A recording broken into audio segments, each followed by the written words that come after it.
Namaskar viewers, hello and welcome to Sansad TV. I am Tina Jha. You're watching Perspective on Verdict 2022. It's been a euphoric day both for the BJP and the Congress. The people of Gujarat have handed over an unprecedented victory to the BJP, propelling the ruling party to a record tally, while Himachal Pradesh has chosen the Congress to rule the state for the next 5 years. For its emphatic victory, the BJP has attributed Prime Minister Narendra Modi's credibility, also people's trust in his leadership. With 157 seats and over 52% vote share, the BJP has shattered all previous records in the state. The Congress is a distant second, followed by the Aam Aadmi Party. Whereas in Himachal Pradesh, the Congress registered a comfortable victory with 40 seats. It remains to be seen who the party will now pick as its chief ministerial candidate. In Perspective tonight, we analyse the election results in both states and also its national implications ahead of 2024. Joining me is a distinguished panel of experts. Let me begin by introducing them to you. Senior journalist Mr. K.V. Prasad, Mr. Rohan Dua. He is founder and executive editor of The New Indian. And Mr. Sanjeev Chopra, associate editor, PTI. Thank you, gentlemen, for joining me on the program. Mr. Prasad, let me get the opening remarks first from you. So, a comfortable victory for the BJP was anticipated. All the exit polls predicted a big win for the BJP. But what matters and what makes this victory for the BJP significant is its scale, is its unprecedented in nature. Was this kind of a result expected, particularly because it's in a state where the party has been in power for 27 long years? And I think for once we must congratulate the pollsters for getting the figures right. If not in numbers, at least the drift, they caught the drift very well. Right. And of course, largely if you read all the reports that were emanating from the election-bound states, I think it was very clear the BJP was miles ahead of anybody else. Of course, this kind of landslide victory was probably not anticipated. Maybe the BJP insiders would have a fair understanding of what it was. But I think it's a pretty good indicator of stiff. And also, I think the BJP, with its great election machine in place, had kind of come to this election realizing it really got a scare last time when they went on in double digits. So I think they wanted to avoid a situation where they would have landed up. So I think they played very well. They kind of divided the opposition to the advantage of their own. Mr. Chopra, of course, the biggest factor that the BJP attributes is the charisma of Prime Minister Narendra Modi.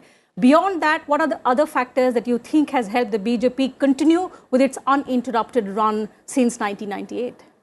No, Prime Minister Narendra Modi's image in Gujarat, he's the only face in Gujarat. So the BJP has tried to change, has changed many chief ministers in the past, but there has been no credible face other than the Prime Minister in Gujarat so far. So this election was again, contested on the face of Prime Minister Narendra Modi. The other factors, obviously, AAP came in and broke into the Congress vote bank. So that's why there is a lot of difference in the seats that the BJP won. The BJP won this election, by a fifth majority. 157 out of 180 is more than 4/5, and an unprecedented 52.5% votes. Basically, all the other issues have not worked there. Unlike in Himachal, where the local issues have worked, right, and people have, decided to go by the trend of replacing the incumbent governments. Okay, Mr. Dua, Mr. Chopra spoke about the emergence of the Aam Aadmi Party and denting the prospects of the Congress.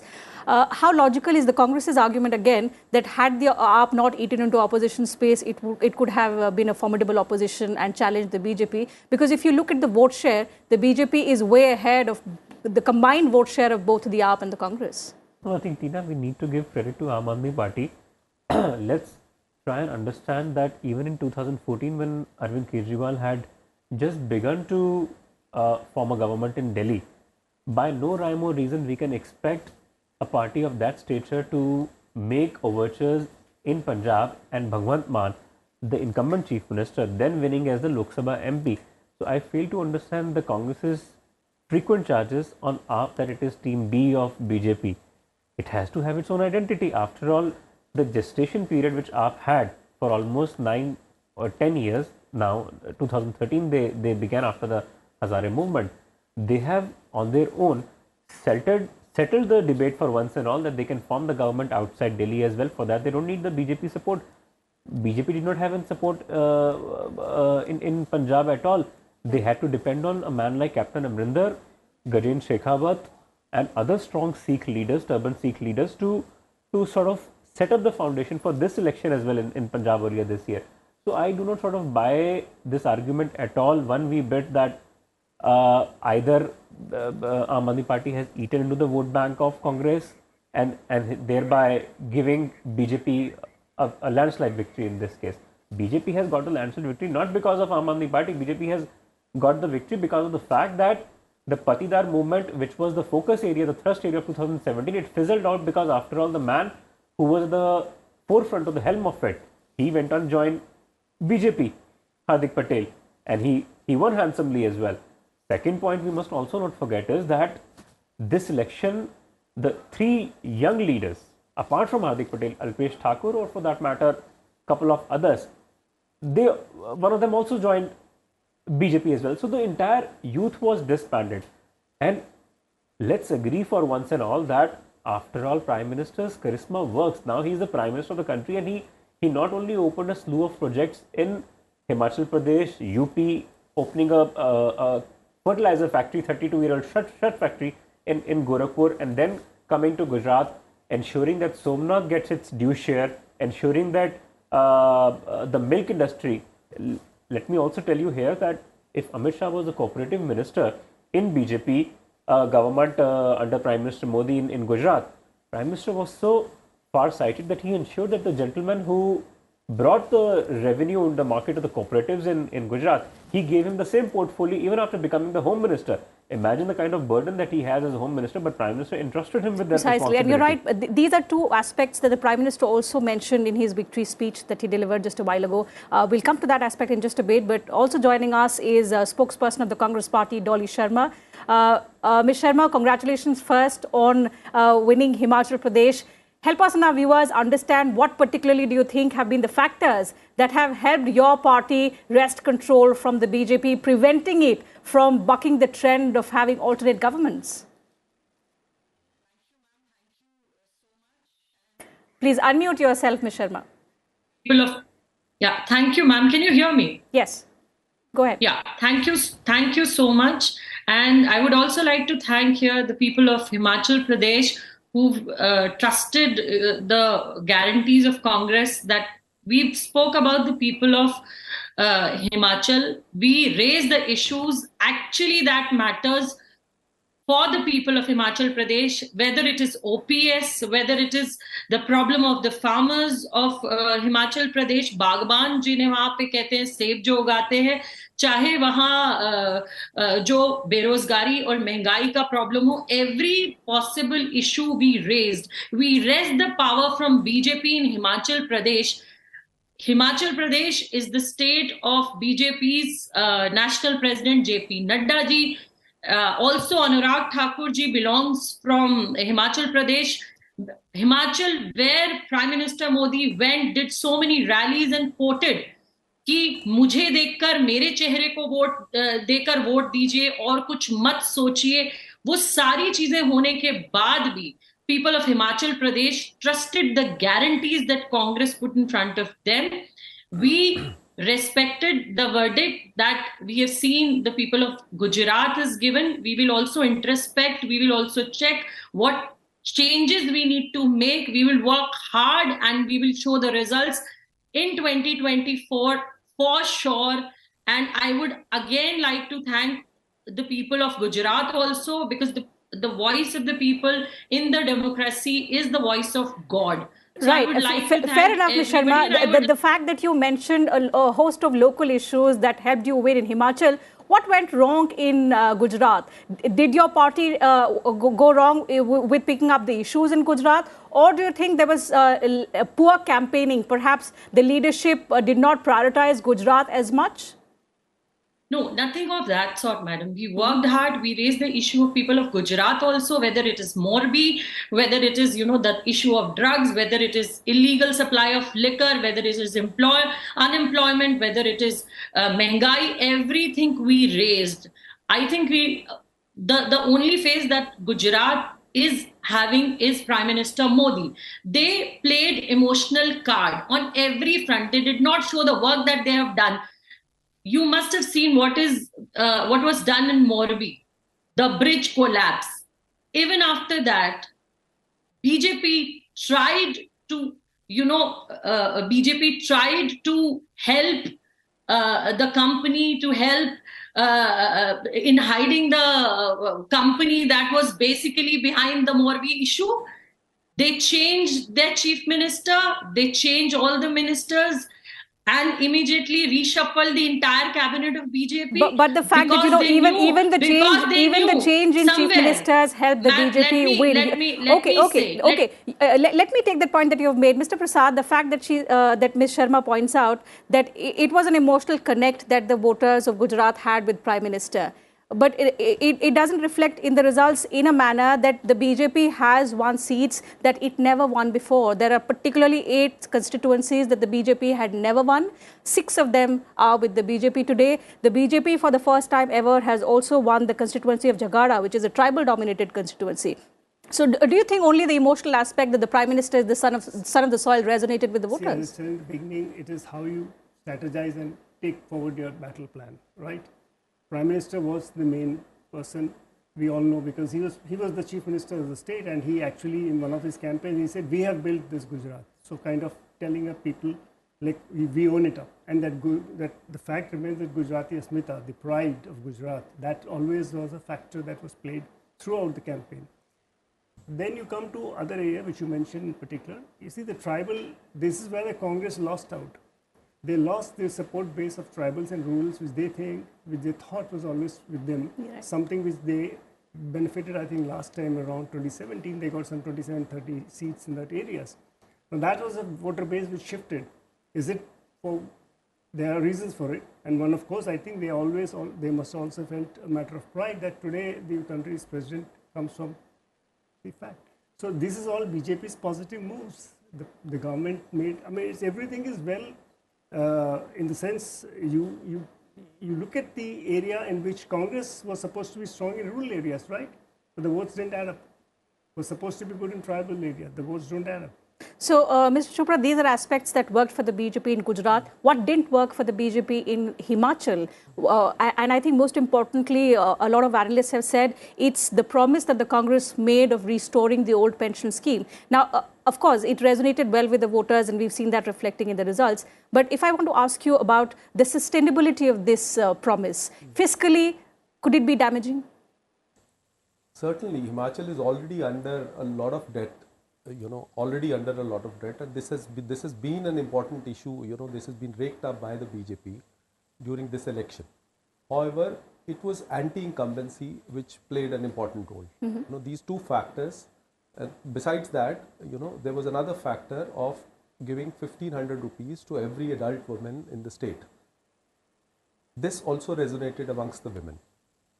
Now, these two factors coupled with anti-incumbency, the OPS and 1,500 rupees to women, together with anti-incumbency of the BJP government, played a significant role in bringing the Congress back to power in Himachal.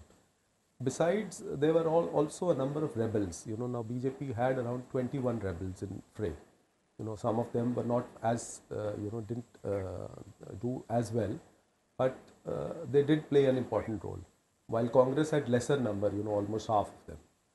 So these 4 factors, BJP also, did not address the issue of the old pension scheme. Although it was under pressure by the state unit to address this issue, but BJP did not think it feasible, to address this issue, because it would open a Pandora's box across the country, because every state would ask for restoration of the old pension scheme. So financially, yes, it will be a big burden, but not immediately, because the employees will retire later, and things like that. So another issue, although Rajasthan and Chhattisgarh, both Congress-ruled states, have decided and have also notified the restoration of the old pension scheme, but they will not get the old money, the money which is lying in the national pension scheme, because as per law, the finance minister clarified that this cannot be given back to the state. So I don't know whether it will be finally implemented in the state or not. Okay, so let's see how that pans out, because Rahul Gandhi has made the assurance that all the promises that the party has made will be fulfilled. So let's see what happens. But I think firstly, Ms. Sharma, what the Congress party has to now do in the days to come is at least name the chief minister, because that's what everyone has been waiting for. And there's a lot of speculation about the kind of infighting also that could likely happen because of several probable candidates who have already, who are claimants to the post of chief minister. Please unmute yourself.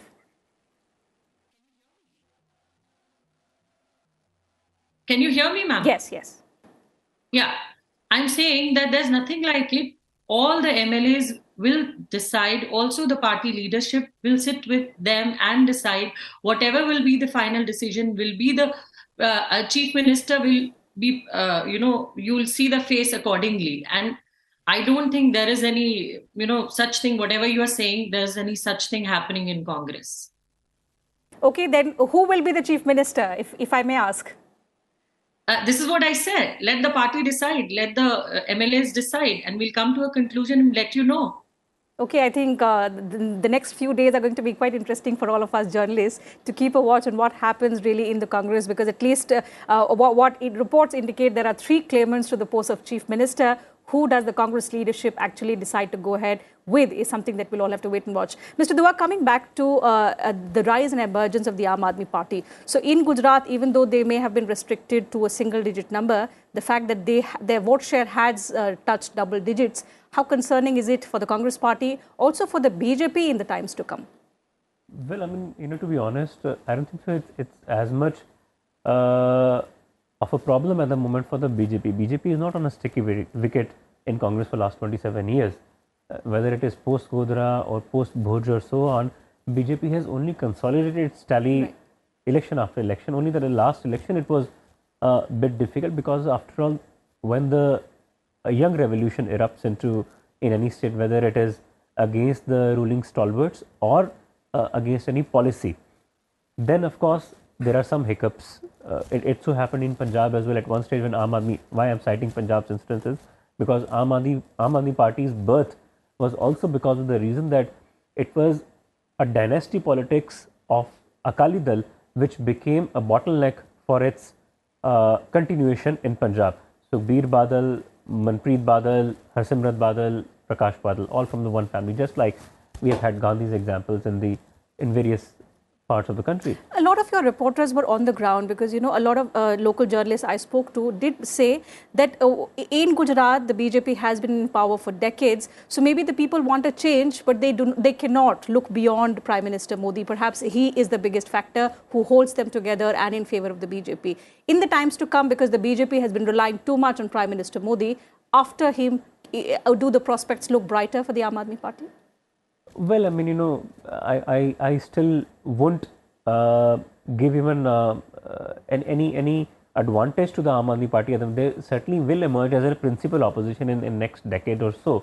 But at the moment, to displace BJP from the state which has given the Prime Minister and the Home Minister, I don't think so. It's that easy. After all, let's accept the fact today that BJP is the only party which works like a family, a parivar. They call themselves parivar. Aam Aadmi Party, Congress, they are ruled by one particular individual who have formed the party. BJP is not formed by one individual. It is formed by a collective effort of everyone else. So whether or not Prime Minister remains, they are a well-oiled unit who think of their future before every election. For example, I'll tell you very quickly. 14, 17 and 19 resounding success in BJP in Uttar Pradesh, a huge state which sends 80 MPs. And almost makes or breaks the government. Mr. Amit Shah himself, imagine the man who is the Home Minister, who was once the president of the party, before 2014, he himself went there and was the BJP's UP in charge.